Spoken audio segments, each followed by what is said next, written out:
Hi guys, so what is ironic about the Prime Minister and Grant Shapps' response to striking rail workers is that they seem willing to ignore workers who are part of a union, workers who are asking for a pay rise to help them deal with the cost of living crisis.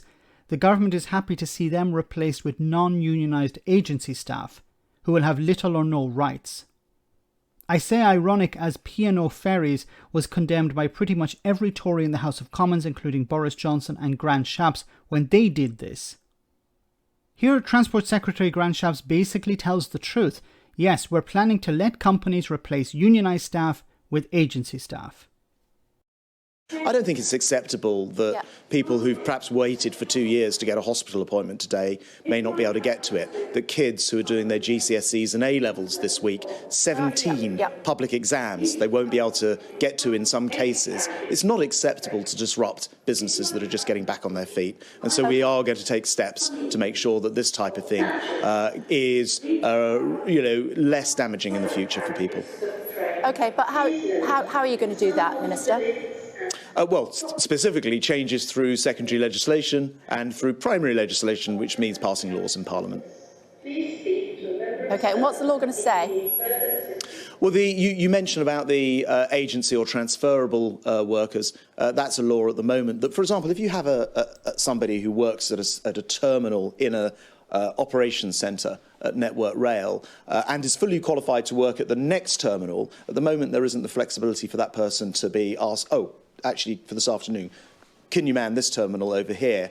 It would provide that kind of flexibility that you'd have in any other business. These are the sort of working practices that have developed and been allowed to continue on our railways because we've got quite militant unions that we're having to work with, calling strikes on an unnecessary basis, telling their workers that there was no pay rise being offered when in fact the pay freeze from coronavirus had already come to an end, and thanking people who had dished out £600 per family, £16 billion of taxpayers' money, by going on strike the first opportunity that they've had. And there we have it.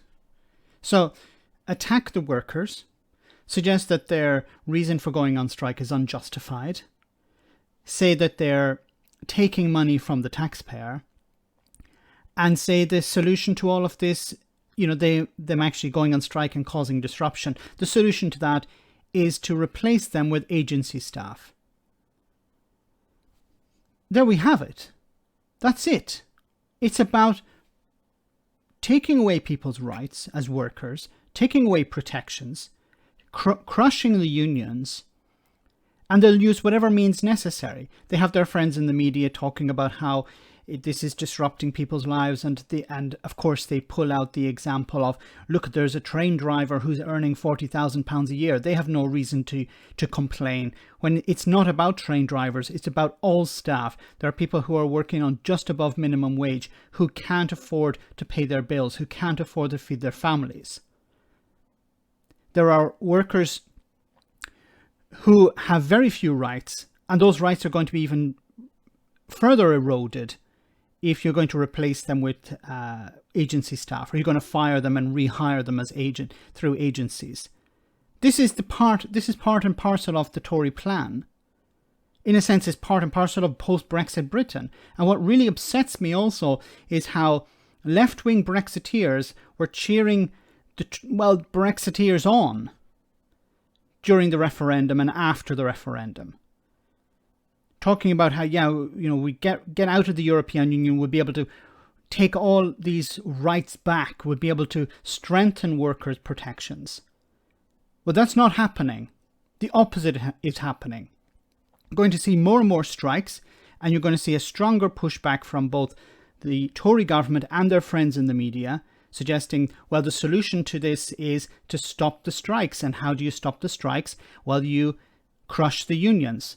Replace the union staff with agency staff, people who can't go on strike or have no means to, because if they do, they lose their job. Union staff can go on strike and their jobs can be protected. If you're working for an agency and you don't turn up for work, you're gone and you're replaced the very next day. That's what Tories want. That's what they want in their post-Brexit Britain. And there we have it from Grant Shapps himself. Go on strike, you're going to be replaced by agency staff. Let me know in the comment section, guys, what you think about all of this. As always, your comments are greatly appreciated. Thanks a lot.